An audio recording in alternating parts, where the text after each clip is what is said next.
자, 이제 235페이지인데 제가 지금 공법을 얘기하지만 이 공법은 실무에서 다 쓰이는 거기 때문에 그 뭐라 그러지?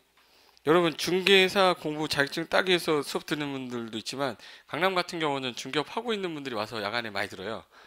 그 야간에 이제 중개업 하고 계신 분, 컨설팅 회사 다니는 분, 뭐 LH 공사에서 강의하신 분도 들어올 때도 있어요. 법률 공부를 안 했던 사람들이라 LH 공사 그냥 들어갔는데 자기 파트가 건설 파트나 토지 파트가 막 된 경우가 있거든.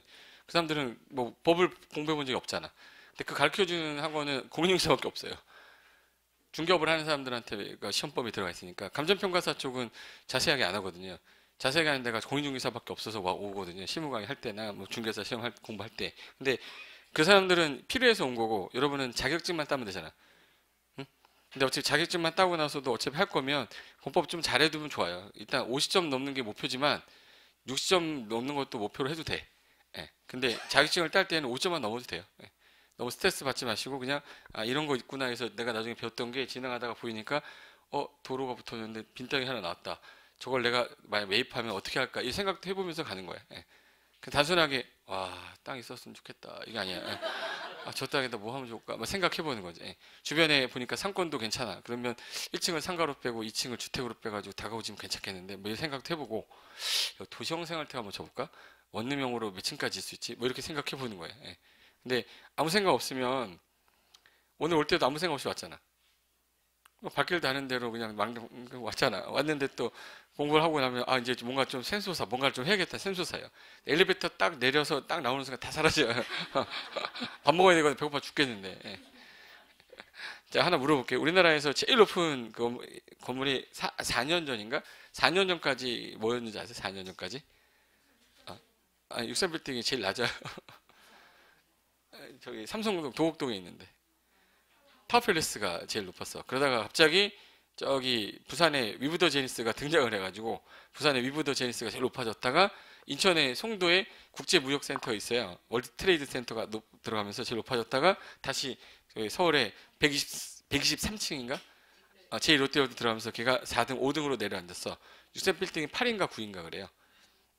그러니까 지금 현재는 그렇게 높은 건물이 있는데 타워팰리스가 용도가 뭔지 아세요? 타워팰리스 용도?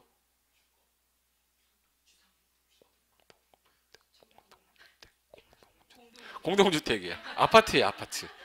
주상복합 아파트잖아. 그래서 여기 걔가 용적률 얼마 받았냐면 900%가 나왔어요. 900%가 나왔다는 얘기는 주거지역이 아니라는 얘기거든요. 우리나라 주거지역은 준주거가 최대가 500이에요. 근데 지금 몇 프로 나왔어요? 900. 일반 상업지역입니다. 근데 공동주택은 일조 제한을 받아야 되잖아. 상업지역은 안 받아요. 그러니까 건물들이 원래 그 아파트를 질 때 동간거리 제한이 있어요. 이 높이가 만약에 예를 들어서 100m다. 그럼 50m 뛰어야 돼요. 2분의 1 뛰어야 되거든. 옛날에 한 배 뛰었었어요. 그러니까 건물이 이제 띄엄띄엄 있어야 되는데 상업지역이 띄엄띄엄 있으면 안 되잖아. 상업지역은 그 제한이 없기 때문에 타워팰리스는 A동, B동, C동이 옆에 있는 거 같지. 그 땅이 무슨 지역이라서 일반 상업지역이에요. 그래서 일반 상업지역에 용적률 900% 받고 간 거야. 재건축의 신화라고 돼 있는데 재건축을 했다는 얘기는 종전에 주거지역이었다는 얘기죠. 주거지역이었으니까 3종 일반 주거나 준주거라 용적률이 3종 일반 주거 300% 나옵니다. 서울시에서는 250으로 해놨는데 인센티브 받아서 동부 센트레빌이 제일 비싸요. 거기가 27억인가 25억 막 그래요. 근데 그게 297% 거의 300%다 받은 거고 그리고 강남에 부자들 모여있는 도곡 렉스리라고 있거든요. 거기가 280%까지 받았어요. 재건축하면서 기존에 250이었던 게 280이니까 30%가 상승했거든. 이게 무슨 말이냐면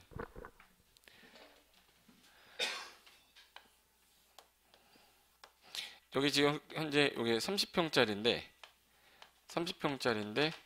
대지 지분이 예를 들어서 20평이라고 그럴게요. 그래서 701호 가지고 있는 사람이 대지 지분 20평에 30평짜리인데 지금 현재 이게 35년 정도 됐다 그렇게. 35년이 됐는데 해당 지역이 여기가 2종 일반 주거지 여기. 여기 아파트가 여기가 지금 현재 이렇게 됐고 여기 지역은 똑같은 아파트인데 얘는 37년 됐어요. 37년 됐고 이 아파트는 얘는 901호 얘가 지금 현재 30평인데 대지 지분이 얘도 똑같이 20평이에요. 그리고 얘는 지금 현재 3종 일반적으로 되어 있어요. 일반적으로 되어 있어요. 근데 현재 이 아파트 옆에 이제 재건축 아파트 둘 다 재건축 아파트거든요. 근데 이게 지금 현재 4억에 거래되고 있고 얘는 5억에 거래가 되고 있대. 그럼 여러분 뭐 살래요? A하고 B 중에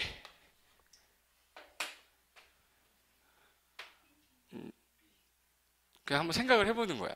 그냥 아씨 내가 모르는데 앉아 있는데 왜 물어보고 지랄이야 이러지 말고 그냥 나라면 저거 사는 게 낫겠다 생각을 해보는 거야. 내가 원하는 게 있거든.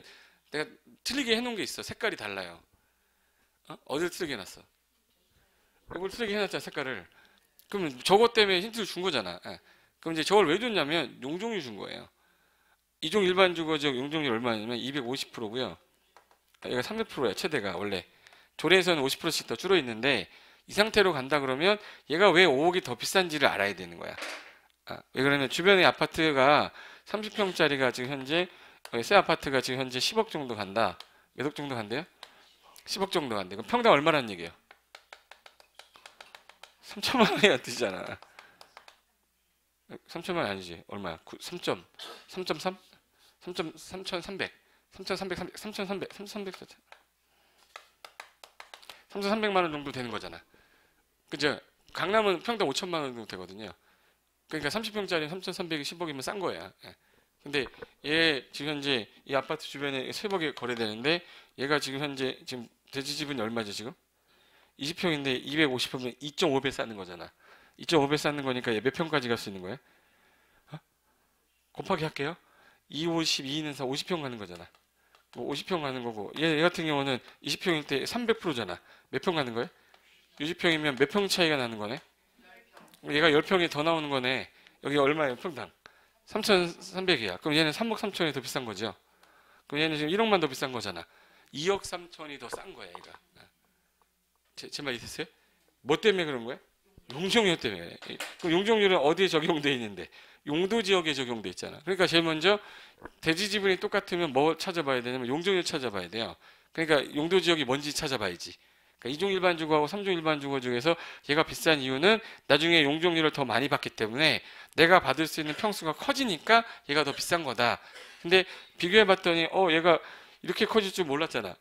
1억 비싸면 거의 평수는 똑같은데 왜 1억이 더 비싸 이렇게 생각하면 안 되고 해당 지역을 철거하고 새로 지었을 때 재건축했을 때 얘가 용적률이 높아서 더 비싼 거다 이렇게 생각하는 거야. 그게 298을 받냐 280을 받냐에 따라 내가 받는 평수가 달라지잖아요.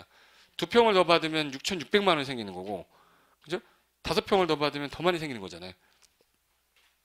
됐어요. 그거고 그래서 밑에 이제 재건축이 돈이 되는 건 뭐 용적률에 충분한다 막 써놨죠. 뭐 어딘지 못 찾구나. 235페이지 중간에 네모 박스 봤었잖아요. 그 밑에 재건축이 돈이 되는 건이라고 돼 있잖아. 어디서 시작하는 거예요?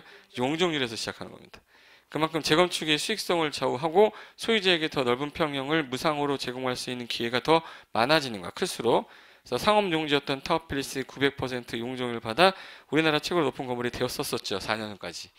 다 강남의 재건축의 대표인 동부 센트리빌도 그렇고 도곡 레스리 3종 일반 주거지역이었거든요. 그래서 용적률을 얼마 더 받을 거냐 해서 조합원들이 이제 저 정도 됐으면 2억 5천에 3억 번 거 아니에요. 조합원들 그냥 짭짤하게 돈 번 거지 다. 그 말이 이 뜻이에요. 뭐가 커야 돼 그래서? 그래서 뉴스에 가끔 가다 보면은 여기 어디 나오냐면 여기 서울이면 지방분들은 서울로 설명하면 못 알아들을 수 있으니까 지도 하는 거야. 이쪽에 가면은 이쪽은 이제 잠실이에요. 이게 잠실 제일롯데월드. 잠실 제일 높은 거. 쭉 내려오다 보면은 중간에 이쪽에 가면 그 가락 시형이라고 있고요. 여기 가락동에 거기 그 아파트 재건축 아파트 촌 있잖아. 거기 지금 맨날 뉴스 나오면 사람들 뭐 하고 있죠? 뛰들고 있어. 뭐 해달라고. 걔네 머리띠에 어떻게 생겼냐면 이게 띠에 여기 또 관계자 있는 거 아니야? 있어 빨리 말해. 더 심한 말 하기 전에 빨리. 없죠? 응. 뒤에 이렇게 됐어 이렇게. 뒤에 이제 이렇게 묶었어. 그렇고 종상향 이렇게 써 있어. 종상향. 종상향이 뭐야? 응? 종상향. 여기가 2종 일반 주거인데 3종 일반 주거로 해달라 그 얘기야. 그럼 용적률이 몇 프로가 올라가는 거야? 50% 올라가는 거야. 0.5배가 올라가는 거야. 대지 지분이 10평인 사람은 0.5가 올라가면 뭐 얼마가 올라가는 거야? 5평이 올라가는 거야. 평당 거기가 3천이면 3, 50, 1억 5천이 더 나오는 거야. 제 말 이제 이해되는 거야? 그 저 사람들이 이제 뛰어들고 종사하는 거야. 근데 모르시는 분들은 뭔지 몰라도 올라가면 좋은 거구나 이렇게 하는 거고, 아는 사람이 주도해서 가는 거잖아. 예. 이제 이 말이 무슨 말인지를 아셔야 된다고. 아, 그래서 용종의 검표 개념을 알아야, 아, 여기는 이제 사업성 분석이 처음 시작한 제일 센 기초예요. 근데 이거를 기초 때 안 하고 이제 중간에 가서 할 수 있는 시간이 없을 거기 때문에 알고 있으면 나중에 신문이나 뉴스 나올 때 공부하다 보면 막 이게 들려요, 이게. 어느 순간 뉴스를 내가 보고 앉아있다고. 평소에 뉴스 별로 안 좋아하잖아. 제가 뉴스 별 어렸을 때 본 적이 없었거든요. 요즘 왜 이렇게 뉴스가 재밌는 거야? 알아들으니까. 어렸을 때 뉴스 재미없었잖아. 못 알아들으니까. 불나야지. 불나는 거 재밌었는데. 경제 얘기하고 뭐 미국이 지금 현재 뭐 금리를 올린다는데 그게 뭔 상관이야. 부동산에 있는 사람은, 대출 낀 사람은 상관이 있잖아요. 걔네가 금리 올리면 우리는 당연히 올라갈 거 아니야. 당연한 거잖아요. 그럼 우리도 올라가면, 내가 지금 금리가 올라가게 되면 내가 이자 빌린 게 있을 거 아니에요. 나가는 돈도 많고 원금 상환도 같이 하래. 근데 갑자기 돈을 내가 그 낼 돈이 없다. 그도 나는 거지 뭐. 예. 그러면 나한테 영향이 있는 거 아닙니까? 근데 외국이 올리면 무슨 상관이야. 옛날에 모를 때는 외국 올렸구나. 이건 이제 글로벌 시대잖아. 그죠? 잉글리시도 해야 되고. 제가 정말 중국 갔는데 싱가포르하고 홍콩하고 다 가봤거든요. 영어를 안 써요. 내가 유일하게 할 줄 아는 게 영어 조금 하는데 중국어는 못 하는데, 영어를 딱 얘기하면 이래요.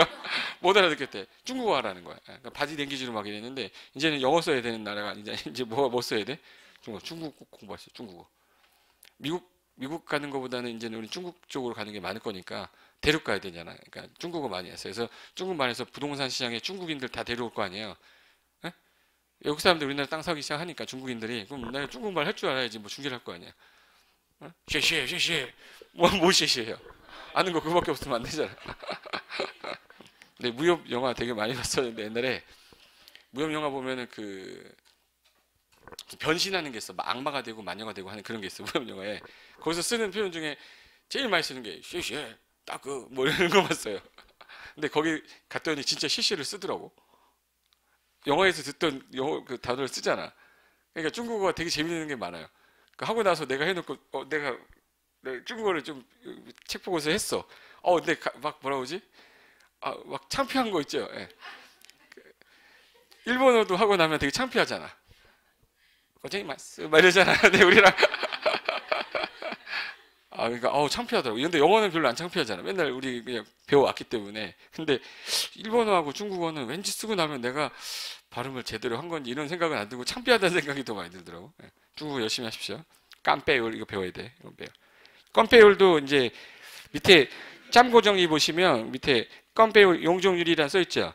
거기는 내가 조금 전에 말했던 거를 말로 써놓은 거야. 이틀 지나면 기억이 안 날 거거든요. 그래서 말로 써놓은 거 한번 읽어보시고, 그 어디 써놨냐면 236까지 지금 전에 말했던 거 그 단어로 써놨으니까 읽으시면 그때 했던 거구나 기억나실 겁니다. 8번.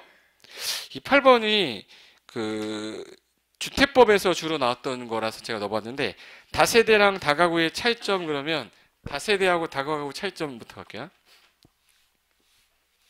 다가구는 용도가 뭐예요? 다가구.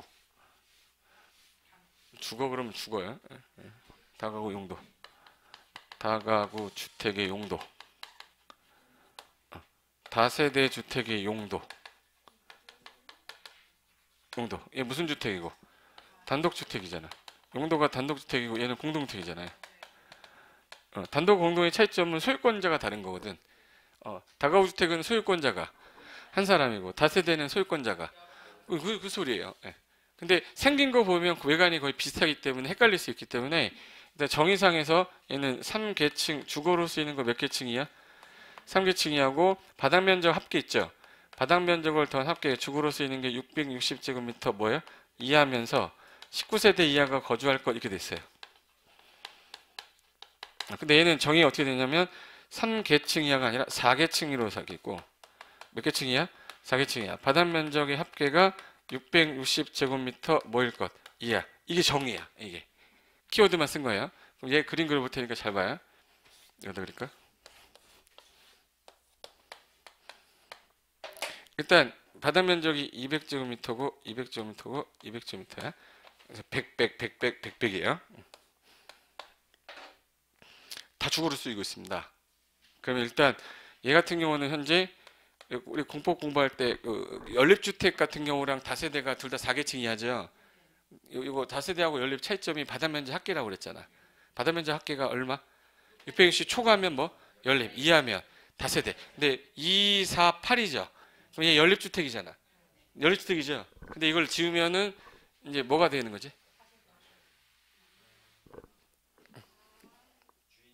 그렇지. 그거 해야 된댔잖아. 이거를 지금 현재 몇 개층이고요? 3계층이고 바닥 면적이 600이잖아요. 그리고 19세대 이에 6가구 살잖아. 다가구일 수도 있고 4계층 이하고 660 이하잖아. 다세대일 수도 있어. 그러면 이제 소유권자가 누구냐를 알아야 되죠. 등기부사랑 한 사람으로 돼 있으면 다가구고 여러 사람으로 구분 넣기 돼 있으면 다세대인 거야. 그러니까 외관이 구분이 안 되는 거예요. 그러니까 다가구랑 다세대 구분하는 걸 그래서 시험에 내는 거지. 제 말이 된 거죠. 예. 그래서 거기 다세대와 다가구 혼동하는 사람이 많다. 한 채 건물 안에 똑같이 여러 집이 모여 살고 있는 것은 현상은 똑같은데 건축법상 다세대, 다가구 엄연히 다르다. 다세대는 공동주택의 한 형태로 다가구는 등기사항 증명서 보시면 단독주택 한 사람 소유에 속한다. 즉 다세대는 등기사항 증명서상 보면 여러 세대로 구분 등기되어 있기 때문에 소유주가 여러 명이다. 그러니까 뭘로 구분한다는 얘기예요? 등기부로 구분하는 거예요. 그래서 한 사람이 다 갖고 있다고 그랬죠. 따라 다 갖고 혼자 다 갖고 있으니까 뭐야? 단독주택이야. 다세대는 여러 세대가 갖고 있다는 얘기야. 됐고 9번은 연면적 계산하는 문제를 낼 때 일단 계산 문제로 나오는 건데 연면적과 바닥면적의 합계 이 두 단어가 다른 단어거든요. 해볼까? 거기 연면전과라고 돼 있죠.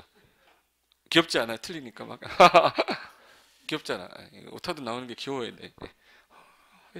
제대로 하는 게 없어. 이러지 마시고. 건물 딱 보면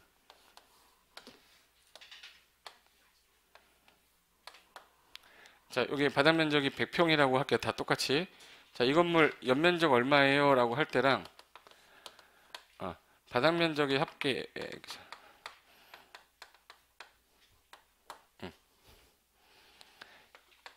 2층에 사무실 화장실 바닥 면적 합계. 자 이거부터 할게요. 연면적이 정의가 뭐냐면 한 개동의 바닥 면적 합계를 말하는 거거든요. 한 개동의 바닥 면적 합계라고 그랬으니까 자 지하 몇 층인데 이거 1층 1, 2, 3층이죠. 바닥 면적이 전부 다 100평이라고 할 때 이 연면적 얼마예요? 그럼 연면적의 정의는 어떻게 돼? 그러면 먼 동에 한 개동의 바닥 면적 합계를 말하는 거야. 그럼 이제 묻는 말에 대답하세요. 바닥 면적 합계는 연면적이다. 틀린 거지. 완전 틀린 거야.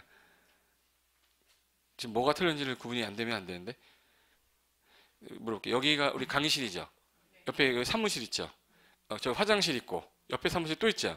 그러면 여기 강의실 바닥 면적이 100제곱미터, 사무실이 20제곱미터예요. 그러면 요거랑 요거 더하면 얼마죠? 120이야. 그러면 이제 요 바닥 면적 합계 즉 연면적이 120이야? 아니죠. 요 두 개의 부분 합이 120이라는 뜻이잖아요. 그러니까 우리가 바닥 면적 합계란 말만 쓸 때는 전체 얘기를 하는 게 아니라 뭐야? 부분합을 말하는 거야. 근데 연면적이란 말을 쓸 때는요. 다 더한 걸 말하는 거예요. 지하 몇 층부터? 저 1층부터 다 더한 거야. 그러니까 연면적이란 바닥 면적 합계를 말한다고 그래야 돼요. 한 개동의 바닥 면적 합계를 해야 돼.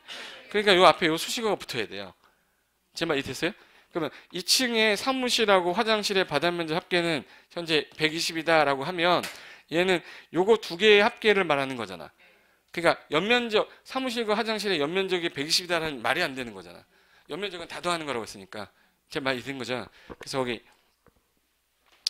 연면적은 한 개 동의 바닥 면적 합계. 여기서 제일 중요한 키워드 뭐야? 한 개 동이야. 바닥 면적 그냥 합계는 그냥 부분의 개념이고 바닥 면적이 한 층에서도 여러 개념을 갖기 때문에 특정 사무실과 화장실 바닥 면적을 합했다. 그럼 그때는 연면적이란 말을 안 하고 뭐라고 그래요? 바닥 면적 합계란 말을 써요. 그리고 연면적하고 바닥 면적 합계는 같은 말이 아니란 뜻이에요. 연면적은 뭐하고 같은 말이에요? 한 개 동의 바닥 면적 합계랑 같은 말이라는 뜻이에요. 말뜻이 이해되는 거죠? 예. 그리고 예를 들어서 밑에 박스 있네. 2층이 공인중개사학원으로 강의실 바닥 면적 80에 수강 접수실 바닥 면적 40에 교수실 바닥 20이면 이거 80, 40, 20 더하면 140이죠. 그럼 얘 연면적 140이야? 아니죠. 그래서 공인중개사학원 강의실과 교수실 바닥 면적 합계가 100이라고 해야지 옳은 지문이지 강시들과 교실 연면적이 100이다 그러면 의미 파악이 안 하는 거죠. 그러니까 연면적 항상 먼 동이란 말이 나와야 돼. 그래서 한 개 동에 받으면 합계를 말하는 거야. 그러면 연면적의 합계는 뭘까? 연면적의 합계. 연면적의 합계. 이거 뭐 다른 말인데 이건? 연면적의 합계? 일단 딱 들었을 때 연면적이 뭔지 알죠? 한 개 동에 뭐야? 바다면적 합계야. 근데 이게 연면적이죠. 얘도 연면적이죠. 얘도 연면적이지. 이걸 더한 게 뭐야? 연면적 합계야. 한 동 있다는 얘기야? 두 동 이상 있다는 얘기야? 두 동 이상 있을 때 쓰는 게 연면적 합계예요. 예. 연면적 합계란 말은 이동, 이동, 이동을 다 더했다는 얘기잖아요. 그러니까 연면적 합계란 말이 나오면 여러 동 있는갑다 이렇게 해야지. 예. 말뜻이 된 거예요. 예. 그래서 여기 맨 밑에 써 있어요. 연면적 합계란 여러 개 동의 건물이 있을 때 A동하고 B동, C동에 세 개 동이 있다면 세 개 동의 연면적이라 하지 않고요. 이 세 개 동의 연면적 합계 이렇게 표현하는 게 맞지. 연면적이 세 개니까. 말 이해된 거예요? 네. 기본적인 용어가 이해가 안 되면 공법에 온통 바다면적 합계, 연면적 뭐 이런 말이 써 있는데 그걸 이해가 안 되면 재미가 없어지는 거야. 나중에 가면 건축법에 가면 바다면적 합계가 85제곱미터 이내의 증축, 개축, 재축은 신고로 가능하다 이렇게 써 있거든요. 다시 할게요. 바닥면적 합계가 얼마 이내? 85제곱미터 이내로 증축하거나 개축하거나 재축하면 뭐 하면 돼요? 신고다. 신고 사유야 이게. 내가 만약에 건물이 있는데 3층짜리 건물인데 100제곱미터짜리, 100제곱미터짜리, 100제곱미터짜리 연면적 얼마죠? 300제곱미터짜리야. 근데 내가 여기서 요만큼을 증축을 한 거야. 증축을 했는데 내가 예를 들어서 40제곱미터 증축을 했고 이 부분에서 여기 하나 더 줬어. 여기다가 20제곱미터 증축을 한 거야. 그러면 요거랑 요거 더하면 얼마죠? 70, 60이죠? 연면적이에요? 바다면적 합계야? 바다면적 합계 얼마 이하? 지금 60이니까 85 이하니까 뭐 한 거죠 지금? 뭐 한 거야? 증축한 거니까 신고할 사유다 얘기야. 이게 바다면적 합계란 말이 그 뜻이라고. 그러니까 개축도 바다면적 합계 요만큼 뜯어 고치고 요만큼 뜯어 고쳤어. 이거 더한 게 바다면적 합계잖아. 그게 얼마 이내면. 그러니까 이거 연면적 85 이렇게 말하면 안 되는 거지. 그러니까 그런 기본 개념이 안 잡히면 이게 뭘 말하는지 이해가 안 되는 거라서 한번 읽어두시면 되고 10번 보르지 채비지 한 것 같은데 예. 11번까지 했던 것 같은데 예. 자 12번 불하 가볼게. 불하.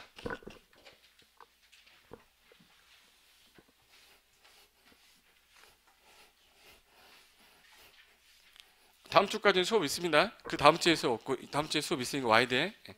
책 거의 다 했구만 하면 아닌데 제가 나중에 프린트 갖고 올 거야. 거기 불하라고 나왔는데 이거부터 할까? 혹시 증여란 말 들어보신 적 있으세요? 증여 들어봤죠? 증여. 증여란 말은 증여라는 거는 A라는 사람이 물건이 있는데 이거를 B한테 줬어요. 대가 있이 대가 없이. 대가 없이 주는 걸 우리 뭐라고 그러죠? 아니 뭐라고 그러냐고. 무상이라고 그러지. 무상. 그러니까 대가 없이 내가 그냥 주는 거 뭐라고 그러고? 증여. 근데 이건 A가 누구한테 준 거예요? B한테 준 거죠. 근데 A가 국가한테 무상으로 줄 수도 있는 거지. 그럼 얘가 국가한테 증여했다라고 안 해요. 뭐 했다면 기부 체납했다고 그래. 표현이 기부 체납이야. 무슨 체납? 기부 체납. 그럼 기부 체납했으니까 국가는 걔한테 인센티브를 주게 돼 있어요. 공짜로 받으면 좀 애매하니까 공짜로 주는 대신에 야, 너가 땅을 공원부지로 제공했잖아. 그럼 10층 짓고 12층 짓게 해줄게 이렇게 하는 거야. 그러니까 국가한테 대가 없이 돈을 안 받고 대신에 인센티브를 한 거 주는 거예요. 근데 B가 있어. 국가가 만약에 C한테 대가 없이 줄 수도 있죠. 대가 없이 이걸 예를 들어서 무상으로 준 거야. 무상으로 줬을 때 대가 없이 준 거 있죠. 국가가 야 너 가져라고 하는 거 있죠. 이걸 뭐라고 그러냐면 양여라고 그래요. 뭔요? 양여. 자 개인이 걔한테 무상으로 주는 거 뭐야? 증여야. 증여. 이걸 증여라고 그래. 증여. 근데 국가가 나한테 대가 없이 주는 거는 양여. 근데 내가 국가가 만약에 나한테 대가를 바꿔줄 수도 있죠. 대가를 바꿔주는 거 이거 불하 받는다고 그래. 불하. 그러니까 내가 국가 땅을 내가 뭐 내고 돈 내고 받는 거 이걸 불하라고 그래요. 일본 말인데 불하 신청이라고 그래요. 그러니까 어떤 경우냐면 내가 이제 땅을 갖고 있는데 이렇게 해서 이거는 A 땅이었었어요. 근데 예전부터 옛날 20년, 30년 전부터 여기가 원래 이쪽이 이렇게 해서 시우지였어. 시우지. 서울시 땅이었어요.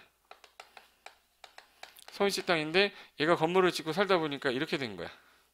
오래된 옛날 건물 30년 전에 그 당시에 이제 허가 대상이 없을 때 그때 저렇게 짓고 살았던 건데 이제 와가지고 이 땅을 지금 현재 측량해 보니까 내 땅은 여기까지였던 거예요. 지금 현재 누구 시 땅이에요 지금? 서울시 땅이야. 근데 얘 입장에서는 남의 땅을 쓴 거죠. 그럼 이제 남의 땅, 즉 시유지 쓴 점용료를 납부를 해야 돼요. 그동안 밀렸던 거 납부를 해야 되고 그리고 나서 제가 이 건물을 쓰기 위해서 이 땅이 필요하니까 국가한테 제가 뭐를 돈 주고 사겠다 무슨 신청하는 거야? 불화 신청하면 얘가 돈을 받고서 얘한테 소유권을 넘겨주는 거야. 이거 불화 받는다고 그래. 근데 우선 소유자가 누구야? 점유자 우선으로 불화 신청하는 거거든. 그러니까 이거는 불화는 돈 내고 받는 거, 돈 안 내고 받는 거. 그럼 불화. 돈 공짜로 국가한테 받는 거. 양이요. 내가 공짜로 쟤한테 주는 거. 아니. 쟤한테. 중요해. 국가한테 공짜로 주는 거. 기부치 않아. 그러니까 우리 법 표현이 다르다고. 그게 불화예요. 그래서 거기 국유지 불화에서 불하, 매각을 한다는 뜻이거든요. 그래서 1번식 표현의 한자인데 국유지는 국가 소유의 토지이기 때문에 이 중 일반 재산인 경우 매각 가능한데 일반 재산인 국유지는 토지 소재지 시군이 관리하고 처분도 가능하다. 그래서 자산관리공사에서 취급을 하고 있기 때문에 국공유지의 경우에 매각 시 다른 이해관계인이 거의 없고 즉 쓰는 점유자만 이해관계자거든요. 그래서 이해관계자는 이걸 나중에 매각 공고 내역에 표시가 되고 소유권 이전 시까지 별다른 문제 없고 감정가액을 기준으로 매각이 되기 때문에 좀 비싸게 싸게 받고요. 이게 1억짜리면 한 방에 돈 내는 거 아니라 20년 장기 상환 분할도 할 수 있어요. 그럼 이제 매달 뭐 예를 들어서 50만 원씩 갚아도 돼. 그럼 어떻게 보면 장점이 있는 거죠. 국가 땅을 싸게 사가지고 그것도 한 방에 돈 내는 것도 아니고 아주 저리 이자로 가니까 그래서 좋을 수도 있다. 그래서 불안은 좀 알고 계시면 돼. 그리고 13번 수의계약. 이건 도시개발법에서 나오는 표현인데 도시개발법에서 뭐가 나오냐면 잘 봐요. 여기 수용방식입니다. 수용방식에서 도시개발 사업 했어. 그럼 여기를 다 시행자가 뭐 했다는 얘기지 이걸 다 수용해서 뭐 했다는 얘기? 샀죠. 사고 나서 이걸 딱 정리한 겁니다. 구획을 딱 정리해 놓고서 이 땅이 지금 조성이 다 되면 이걸 조성 토지라고 그래요. 그럼 이제 갑이라는 시행자가 이거를 자기가 먹는 게 아니라 여기가 주거용지다, 상업용지다, 녹지지역이 녹지용지다, 공장용지다. 그럼 이 주상공동으로 도시로 만들었잖아요. 이걸 이제 얘는 조성 토지를 공급, 즉 매각하는 겁니다. 분양한다고 그러죠. 분양이나 공급 같은 말인 건 아시죠? 공급한다, 분양한다 같은 말이에요. 고상철, 장동건 같은 말이죠. 표현만 약간 다른 거죠. 또 재수없어 눈빛 봐. 나 진짜 웃자고 한 건 웃는 거야. 이러지 마요. 잘못했어. 정종철, 고상철 같은 말이잖아. 이래야 돼. 사람을 저하시켜야 돼. 여기 봐요. 공급하고 분양이 있어요. 공급했다는 얘기잖아. 분양했다는 얘기잖아요. 아파트 분양 받을 때 30평형 분양 받는다 그러죠. 그 분양 면적 30평, 공급 면적 30평이라고 해요. 같은 말이야. 쓰는 사람이 같은 말을 그렇게 쓰는 건데, 그럼 분양을 한다는 얘기는 요거를 판다는 얘기네. 그럼 공익사업으로 조성된 거는 감정가격으로 매각을 하는 게 원칙이에요. 무슨 가격으로 매각해? 감정가격으로 매각하는 게 원칙인데, 그럼 사람들이 많이 몰려들겠네. 왜? 일반 시세보다는 좀 싼 거죠. 얘 택지는 평당 500인데, 이 택지는 주거용지가 평당 예를 들어서 100만 원이다. 5배가 싸죠. 건물을 지을 때 건축물하고 땅을 같이 이제 할 때 내가 이거를 싸게 사서 비싸게 팔려면 수익이 남으려면 일단 원가가 적게 들어가야 되잖아. 그러면 땅하고 건축비 중에 뭐는 줄일 수가 없어요? 건축비는 줄이면 부실공사가 되기 때문에 부산에서 짓든 서울에서 짓든 공사 비슷해. 대구는 약간 좀 비슷해요. 부산이랑 약간 서울이 좀 비싸겠지. 근데 제주도는 더 비싸. 제주도는 약간 바다로 하다 보니까 물건이 잘 안 들어오니까 좀 비쌀 수 있는데 그거를 제외하고는 거의 다 비슷하기 때문에 무슨 가격에서 다 원가 뽑아 먹는 거야? 토지. 그러면 싸게 사야 되는 사람들이란 말이에요. 옆에 있는 택지, 일반 택지는 평당 500에 분양하고 얘는 평당 100에 분양한데 무슨 수를 써서라도 이거 받아야지. 그러면 이제 얘가 감정가격이다 보니까 경쟁에 붙인단 말이에요. 무슨 입찰 방식으로 매각하는 거네? 경제 입찰 방식으로 하는데 여기 주, 상, 공, 녹 중에서 사람들이 안 모이는 거 어느 땅? 이거 사러 달려드는 사람 없을 거 아니야. 그럼 거의 다 주상공인데 제일 많이 몰려드는 땅. 제일 많이 몰려드는 땅이 주거지역이에요. 공장용지. 이거 많이 안 몰려들어. 평당 100만 원인데 상업용지잖아. 평당 2천만 원이에요. 그러면 기업이 좀 작은 회사들은 이거 못 사죠. 대기업이나 사겠지. 롯데마트 지려고. 롯데에서 삼성이 홈플러스 지려고 사겠지. 일반인 건설회사는 이거 아니면 이거라고 해야 돼요. 그럼 어디로 제일 많이 몰리겠네? 주거용지로 갈 거란 말이야. 그리고 공장용지로 많이 갈 거예요. 그러면 여기 보세요. 원칙은 무슨 입찰로 매각을 합시다. 경제 입찰을 하는데 예외 있습니다. 예외. 너무 많이 몰리는 게 뭐하고 뭐야? 주거용지하고 공장용지. 주거용지는 무슨 주택 용지랑 단독주택, 그리고 아파트 주택건설용지, 공장용지죠. 그리고 공공택지 같은 경우 얘네들은 참 너무 많이 보니까 경쟁이 막 2,000명이 막 왔어. 그러니까 안 되니까 경쟁 못 하니까 뽑아야죠. 뽑는 거 뭐라 그래? 추첨. 이게 추첨 방식 매각이. 추첨 방식을 매각하는 건데 하나 더 있어요. 예, 단주 공공 이거 아니면 대부분의 이제 학교용지 같은 거. 학교용지는 서로 살려고 그래요. 필요한 사람이 정해져 있어요. 그럼 학교용지니까 여기 교육청하고 건설회사가 만나서 1대1로 뭐 하면 돼? 1대1로 악수하고 계약하는 거. 따를 숫자에 대해 의사 의자야. 의사. 너의 의사 따르겠다고 악수하고 끝내는 거야. 그걸 수의계약이라고 그래. 무슨 계약 방식이야? 수의계약 관련된 건 투기가 있는 거, 투기가 없는 거. 투기가 없는 거. 공익이 있는 거, 공익성 있는 거 있죠? 이런 것들은 수의계약으로 매각할 수 있대. 그래서 이게 8가지가 있어. 그리고 추천 방식이 4가지가 있어. 그럼 8개 외울래요? 4가지 외울래? 그래서 단주, 공공, 추 모르면 수의계약 찍자 이렇게 하는 거야. 이제 뜻은 알아놔야 되니까 설명을 한 거예요. 그래서 거기 수의계약이라서 따를 숫자의 의사 의자로 그 의사에 따르겠다. 보통 공사계약을 얼마에 하겠다. 내가 공사비 1억 줄게. 그랬더니 알았어. 그럼 계약합시다. 이게 수의계약이죠. 그래서 매매, 대차, 도급 등을 계약할 때 경매, 입찰 등의 방법에 의하지 않고 상대방 선택해서 야 너랑 할게 계약하는 거 이걸 뭐라고 그래? 수의계약. 그래서 마주보고 한다 해서 맞계약이라고도 하고 자유롭게 하는 계약을 자유계약이라고도 합니다. 근데 일반적으로 이제 법률에서는 수의계약이라고 써요. 그러면 앞으로 수의계약을 했다는 얘기는 그 계약 자체가 특정한 공익성 있는 사업이었는데 수의계약을 했다는 얘기는 공익사업 있는 경우에만 가능하다는 얘기죠. 일반인한테 수의계약하면 안 되지. 사촌 동생일 거 아니야, 사업시행자. 그건 공익사업이 아닌 거란 말이에요. 그래서 경쟁에 붙이고 너무 많은 경쟁이 되면 추첨으로 하시고 공공 있는 거는 무슨 계약 방식으로 매각을 하겠다. 수의계약 그 뜻이에요. 됐고 14번에 정관이라고 공법에서 정관이라는 단어 한번 찍으면요 법률 조문에서 한 150개 정도 이상 나올 거야. 정관이라는 단어 언제 나오죠? 조합할 때 나와. 여기서 도시개발 사업을 예를 들어서 200명인 사람이 모여가지고 토지 소유자가 모여서 야 그럼 우리가 사업할 거니까 우리가 뭐 합시다. 회사 설립해야 되죠. 그걸 뭐라 불러요? 조합이라고 불러요. 그럼 조합의 구성원이 몇 명이에요? 200명이 조합원이 돼서 얘네가 이제 사업을 하는데 지켜야 될 약속을 해야 될 거 아니에요.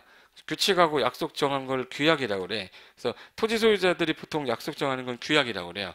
근데 조합에서는 우리가 정하자. 정한 약속이라 정관이라고 그래요. 조합이 작성하는 서류를 뭐라 불러? 정관. 그럼 정관 작성해서 인가를 받으면 조합 설립해 주겠다 이렇게 된 거예요. 그래서 정관 보세요. 법인이 어떤 목적을 갖고 있고 여기가 이러이러한 조직으로 현재 업무 집행은 이렇게 해서 규칙을 만들어 놓겠다. 그걸 적은 거를 문서를 말하는데 주택 재개발 조합이 법인이거든요. 그럼 이제 집행함에 있어서 얘네들이 약속을 지켜야 될 거 아니냐. 그래서 조합이 설립되기 전에는 주로 약관이라고 하다가 인가 떨어지면 정관 이렇게 합니다. 정관이란 말은 들어본 적은 있을 거 아니에요. 조합에서 정한 약속이란 뜻이에요. 그리고 공공기관 행정청에서 만들면 규정이라고 그래요. 공공기관이 만드는 건 뭐예요?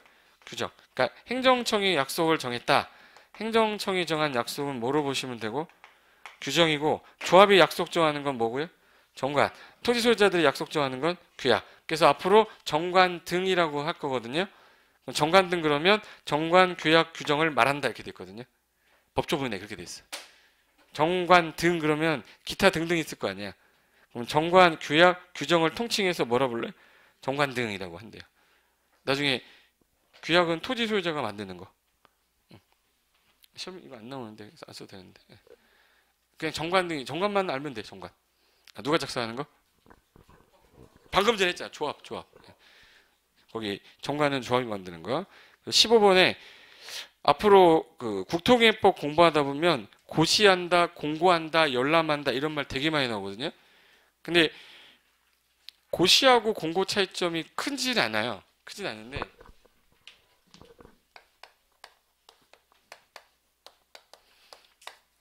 자 여기 보세요. 고시한다, 공고한다. 한글로 뭐죠? 어?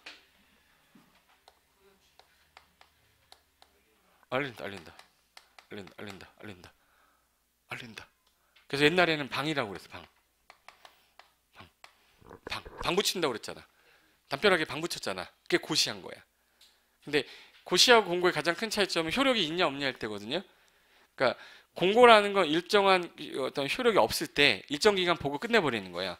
얘는 효력이라는 게 계속 유지되는 거고, 효력이 계속 유지되는 경우에 고시한다고 돼 있고, 얘는 일정 기간 효력이 없기 때문에 일정 기간만 공고하고 끝내버리는 거예요. 그럼 혹시 입주자 모집 공고예요? 입주자 모집 고시라고 그래요? 일정 기간 공고하고 끝낸다는 얘기예요.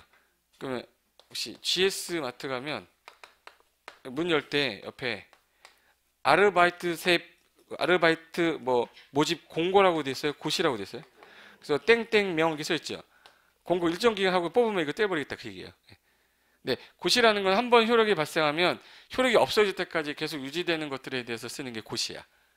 그래서 거기 고시와 공고는 둘 다 일정한 사항을 널리 일반에게 알린다라는 뜻을 해서 같지만 시정법상 명백하게 구별하고 있지 않는 경우가 많습니다. 그래서 밑에 박스에 가번에 고시라는 거는 내가 이제 일단 알렸어. 그 정한 사항을 개정하거나 폐지되지 않은 한 계속적으로 효력이 있는 것들은 우리는 뭐 한다고 알려요? 고시한다. 그리고 공고라는 건 일시적 단기간 요것만 딱 알리고 끝낼 때 공고한다고 그래요. 이제 느낌 입주자 모집 공고 일정 기간 한다는 얘기죠. 아르바이트생 모집 공고 일정 기간 하고 끝난다는 얘기예요. 근데 고시한다는 얘기는 계속 뽑겠다는 얘기지. 예. 그래서 고시는 경우에 따라 구속력을 가지는 것들일 때 고시를 해주고요. 구속력이 없는 것들은 일정 기간 공고해서 끝내는 때. 그래서 나중에 구속적 계획, 비구속적 계획 이런 거 나올 거예요. 구속적 계획일 때는 뭐 하고 끝내겠네? 고시. 비구속적 계획은 공고한다고 돼 있어요. 나중에 하면 광역도시계획은 수립해서 나중에 승인하고 나서 공고한다 이런 말 나올 건데 도시군관리계획은 구속력 있는 계획이거든요. 그냥 결정하고 고시한다 이런 말 쓸 거야. 그러니까 일단 용어를 알고 있어야 그래서 고시 나왔구나 이렇게 할 건데 그걸 나중에 가서 외우면 안 되고 잠깐만 제가 계획을 짰는데요. 서울시에서 도로를 여기로 설치하겠다라고 확정하는 거야. 이게 도시관리계획이라고 돼 있거든요. 도시관리계획. 서울시라고 할 때는 군이란 말 쓰지 않아도 되죠. 특정한 지역일 때는 군자 빼도 돼. 근데 전체 얘기할 때는 도시군관리계획 그러는데 서울시라고 했으니까 서울시 도시군관리계획에서 야 이거 도로 부지로 여기는 결정을 했다. 결정하면 이 땅은 이제부터 확정이 된 거죠. 이때부터 건축 금지 들어가요. 폐지되기 전까지 계속 이거는 건축이 안 돼. 그러면 계속 안 돼. 일정 기간 안 되는 거야? 계속 안 되는 거야? 계속 안 되니까 얘는 효력이 계속 유지되는 거죠. 결정하고 나서 공고하고 끝내야 돼요? 고시해줘야 돼? 그래서 결정 고시란 말 나오는 거야. 나중에 도시관리계획은 입안에서 결정이 되면 고시한다 써 있어요. 효력이 계속 유지되는 거거든. 이게 구속력 있는 계획이라서 그래요. 그래서 결정 공고를 안 하고 결정 뭐라고 그래? 고시. 그럼 그때 가서 결정고시 결정시 외우는 게 아니라 결정했으니까 당연히 고시했겠구나 이렇게 하는 거예요. 고시는 계속 유지되는 거일 때니까 효력이 있을 때. 근데 방향만 잡는 건 효력이 없는 거죠. 그럼 걔네는 그냥 공고하고 끝내는 거야. 이런 방향 잡았습니다. 모집 뭐 공고하고 끝내겠습니다. 이렇게 된 거예요. 그래서 고시 공고 그렇게 보시면 되고 자 16번 접도구역인데 접도구역은 한 가지 말면 돼요. 이거 해석 못할 수 있을 능력이 있는 사람이 대한민국에는 없을 건데 접도라는 뜻이 뭐예요? 그렇지 그거야. 접도구역. 도로에 접했다. 왜 접해있냐? 이게 나중에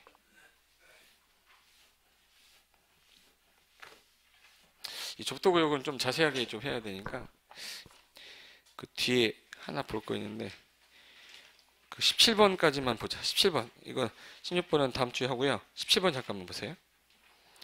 국어라고 하나 나왔는데 아까 지목 중에 국어는 구로 나올 것 같아요? 거로 나올 것 같아요? 지목. 전답과 뭐 해가지고 국어. 구. 하천은 뭐야? 하천은? 하루 나와요? 천우 나와? 천. 구하고 천이 이게 뭐가 다른 거지 이게? 다른 게 하나 있어요.